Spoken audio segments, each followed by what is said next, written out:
ป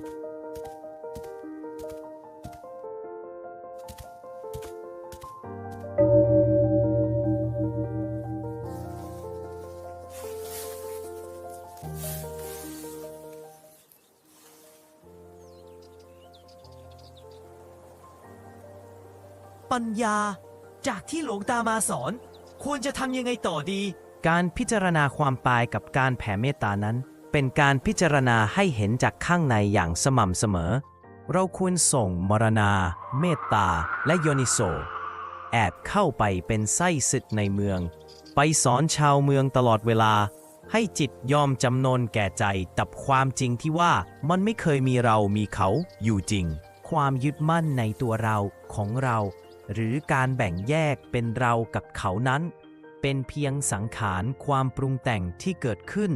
แล้วก็ดับไปตามเหตุและปัจจัยในแต่ละขณะเท่านั้น ได้เลยเข้าใจแล้ว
นีโอเกิดสลดใจว่าเราเป็นผู้ปฏิบัติธรรมแต่กลับหลงโลกหลงไปในกิเลสต่างๆนานาช่างประมาทเสียเหลือเกินนีโอตั้งปณิธานกับตัวเองว่าจะเลิกหลงโลกตั้งแต่บัดนี้เป็นต้นไปและกัดติดจดจ่อกับธรรมะเพื่อจะไปถึงนิพพานให้ได้ฉันจะต้องนิพพานให้ได้เลย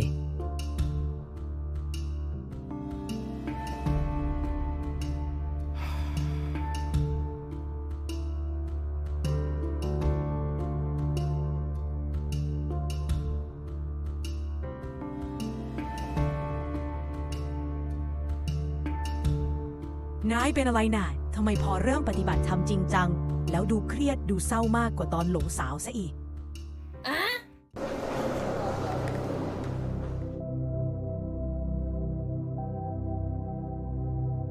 ข้าพเจ้าขออุทิศส่วนบุญกุศลให้กับสรรพสัตว์ทั้งหลายทั้งปวง เอ๊ะทำไมล่ะ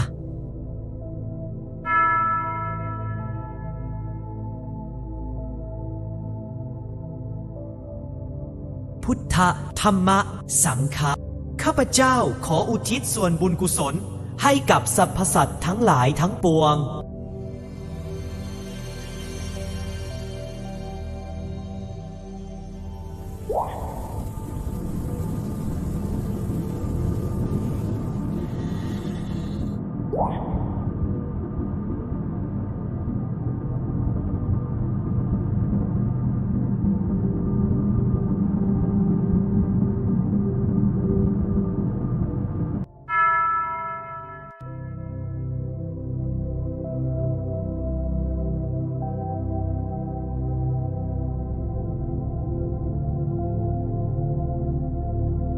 เรื่องความที่ผูกใจเจ็บอาฆาตพยาบาท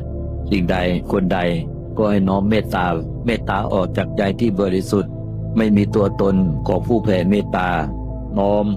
รวมเป็นหนึ่งเดียวกันกับความบริสุทธิ์ในธรรมชาติรวมเป็นหนึ่งเดียวกันรวมทั้งพลังที่บริสุทธิ์พลังธรรมชาติที่บริสุทธิ์รวมกับพลังจิตที่บริสุทธิ์จากพระเมตตาอันไม่มีที่สุดไม่มีขอบเขตไม่มีประมาณจากพระพุทธเมตตาธรรมเมตตาสังฆเมตตาพุทธคุณธรรมคุณพระสังฆคุณพุทธานุภาเวนะธรรมานุภาเวนะสังฆานุภาเวนะพุทธบารมีธรรมบารมีสังฆบารมี รวมกับบุญบารมีที่ข้าพเจ้าได้กระทำมาแล้วทั้งหมด ขออุทิศส่วนบุญส่วนกุศลจงดลบันดาลให้ข้าพเจ้าและสรรพสัตว์ทั้งหลายทั้งปวงไม่ว่าจะเป็นมนุษย์หรือไม่ใช่มนุษย์ก็ดี ขอให้พ้นจากทุกขติภพไม่พ้นจากทุกข์เสมอกันไม่เลือกที่รักมักที่ชังขอให้จงอโหสิกรรมซึ่งกันและกันอย่าได้ผูกพยาบาทอาฆาตจองเวรจองกรรมซึ่งกันและกันอีกเลยอย่าได้เบียดเบียนซึ่งกันและกันอีกเลยจงรู้จักรักษาตนให้พ้นจากทุกภัยทั้งสิ้นขอให้เกิดสติสมาธิปัญญาเป็นสัมมาทิฏฐิดับมิจฉาทิฏฐิอวิชชากิเลสตัณหาอุปาทานสังโยชน์ทั้งหมดโดยถาวรสิ้นเชิงตั้งแต่บัดนี้เป็นต้นไปด้วยเถิด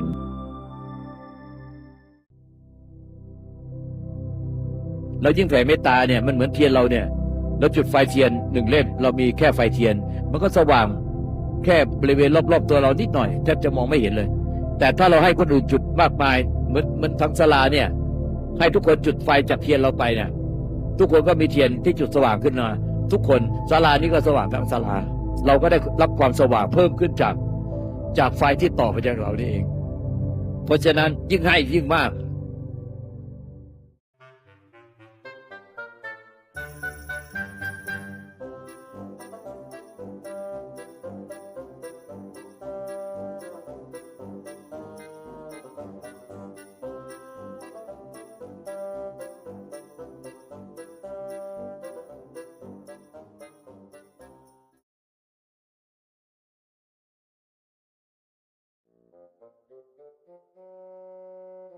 พิจารณาร่างกายอาการ32พิจารณาธาตุดินก่อนแยกออกเหมือนแยกอะไหล่รถเชียงกงแยกอวัยวะออกทุกชิ้นแยกออกไม่ให้เหลือเป็นรูปร่างเป็นตัวเป็นตนต้องถอดออกจากร่างเพื่อให้เน่าถอดออกจากร่างไปกองกับพื้นดินทีละชิ้นทีละชิ้นก็จะค่อยๆเน่า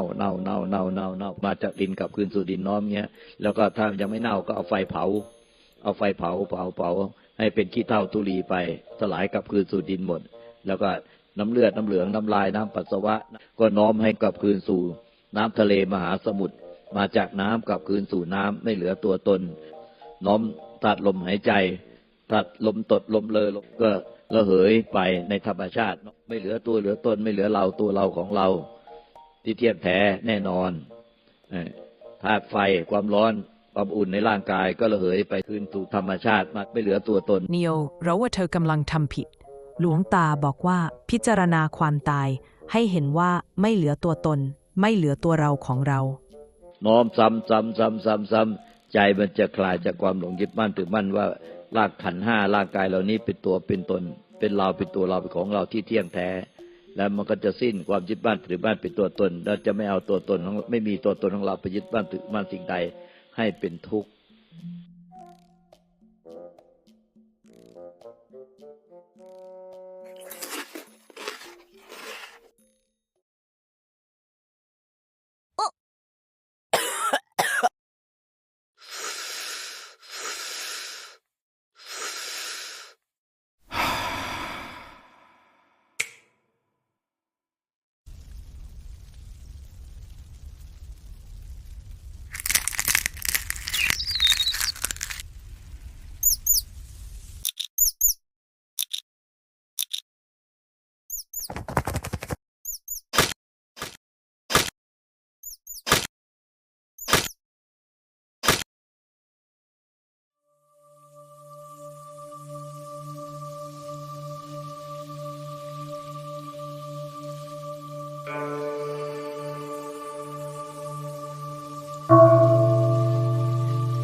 หลังจากนั้นก็เหลือแต่นามขันธ์คือจิตก็จิตนั้นก็จะเกิดเองดับเองเกิดเองดับเองเกิดเองดับเองเหมือนพยับแดดเกิดดับในอากาศไม่มีคนไปดูไม่มีผู้ดูไม่มีผู้รู้ไม่มีผู้เพ่งไม่มีผู้จ้องไม่มีผู้อยากไม่มีผู้ยึดมีแต่อาการของจิตทุกปัจจุบันเรียกว่าจิตเจตสิกเกิดเองดับเองเกิดเองดับเองเหมือนพยับแดดในอากาศในความว่างเปล่าไม่มีตัวตนไม่มีตัวเราเข้าไปดูไม่มีตัวเราก็ไปรู้ไม่มีตัวเราก็ไปยึดไปอยากเห็นอย่างเนี้ยรู้อย่างนี้ต่อเนื่องไม่ขาดสายสักพักหนึ่งทั้งวันทั้งคืนต่อเนื่องไม่ขาดสายปัญญาวิมุตติก็จะโปร่งรู้แจ้งขึ้นมาว่าจิตก็ไม่มีตัวตนจิตก็ไม่มีตัวตนไม่มีอะไรยึดมั่นถือมั่นได้จิตก็ไม่มีตัวตนไม่มีอะไรยึดมั่นถือมั่นได้ตัวตนของเราไม่มีอยู่จริงตัวตนของเราไม่มีอยู่จริงจิตก็จะปล่อยวางความหลงยึดมั่นจิตไปอีกครั้งหนึ่งโลกเหมือนกับโลกธาตุก็จะดับพลึบไปมีแต่ความเงียบความสงบความสงัดความว่างเปล่าเป็นเวลานานต่อเนื่องยาวนานหลังจากนั้นไม่ว่ากิริยาอาการของขันธ์ห้าจะแสดงอาการยังไงแต่จิตใจก็คงเป็นความเงียบความสงบความสงัดความว่างเปล่าที่ไม่มีผู้ยึดมั่นถือมั่นเป็นเช่นนั้นอย่างต่อเนื่องจนพ้นจากทุกข์ไปในที่สุด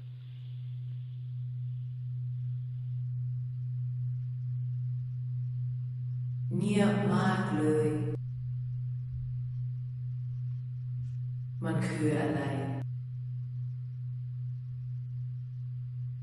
มันคือความสงบแน่ๆเลย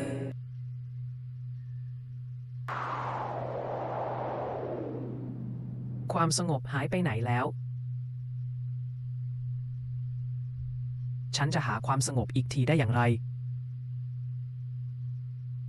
ไม่สิ ไม่เคยมีฉันอยู่จริง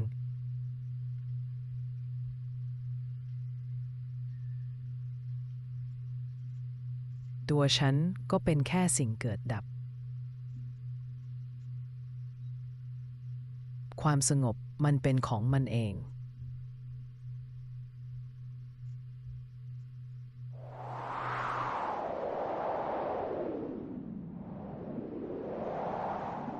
นีโอทบทวนเส้นทางที่ได้ปฏิบัติมา ตั้งแต่ปฏิบัติผิดโดยการไปยึดตัวเองเป็นผู้รู้คอยละ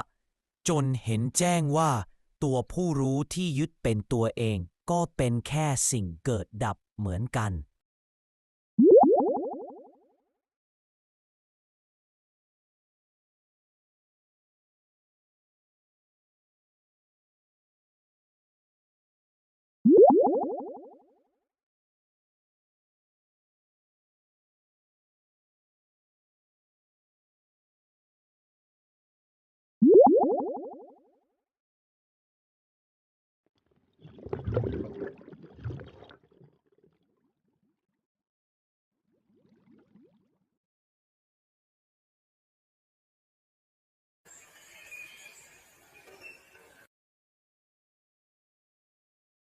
เอาตัวเราไปรู้ซ้อนรู้มันเป็นอวิชชา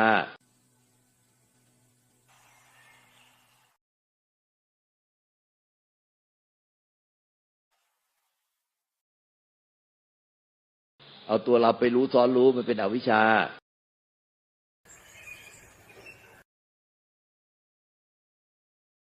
เอาตัวเราไปรู้ซ้อนรู้มันเป็นอวิชชา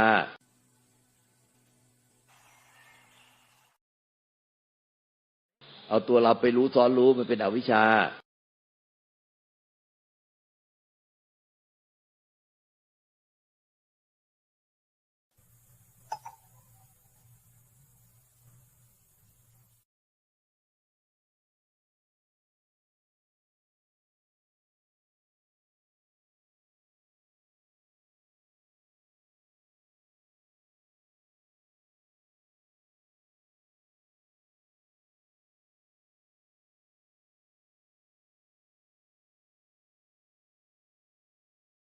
หลังจากรู้ได้ถึงธรรมชาติเงียบสงบสงัด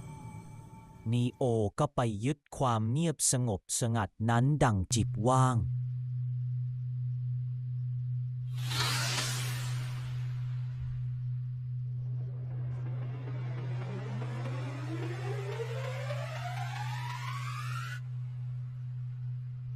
เงียบอีกแล้ว เงียบมากๆเลย สุดที่สุดในโลก